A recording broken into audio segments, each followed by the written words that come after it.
যে সমস্ত জেলা প্রশাসক এবং যে সমস্ত ডিসি সমাজের সবচেয়ে গর্হিত কাজের বিরুদ্ধে অ্যাকশন নেয়, তাদেরকে বদলি করা এটা দেশের জনগণ মনে হয় না মেনে নিবে।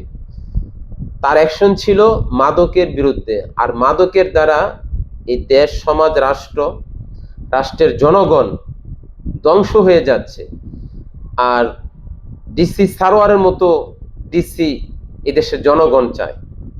আপসহীন থাকবে, রাষ্ট্র দেশের জনগণের পক্ষে সুন্দর, স্বচ্ছ, জোরালো ভূমিকা পালন করবে, এই ধরনের জেলা প্রশাসক দেশের জনগণ চায়। সুতরাং মদের বিরুদ্ধে অ্যাকশন নেওয়ার কারণে তাকে স্থানান্তরিত করাটা, এটা দেশের জনগণ ভালোভাবে দেখতেছে না। সুতরাং তাকে তার জায়গায় দেওয়াটা সময়ের দাবি। আমরা এই কথা বলবো যে বিগত সরকারের মতো বর্তমান সরকার ভুল করবে না, সেটাই আমাদের প্রত্যাশা, সেটা আমাদের চাওয়া, সেটা আমাদের পাওয়ার। আমরা মনে করি এই সমস্ত সৎ উদ্যোগ যারা নেবে তাদের পাশে দাঁড়ানো, তাদের পক্ষে কথা বলা।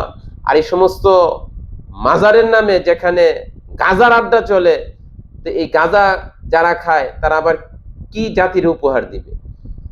বাংলার বিভিন্ন মাজার যেখানে আল্লাহর ওলিরা শুয়ে আছেন, সে আল্লাহর ওলিরা বলেন নাই যে আইসা আমার এখানে গাঁজা খাও, বাবা টানো, এরপর এটা বলেন নাই যে আমাকে সেজদা করো। সুতরাং সমস্ত আল্লাহর ওলিদের রওজার প্রতি, সমস্ত আল্লাহর ওলিদের কবরের প্রতি, মাজারের প্রতি আমরা শ্রদ্ধাশীল।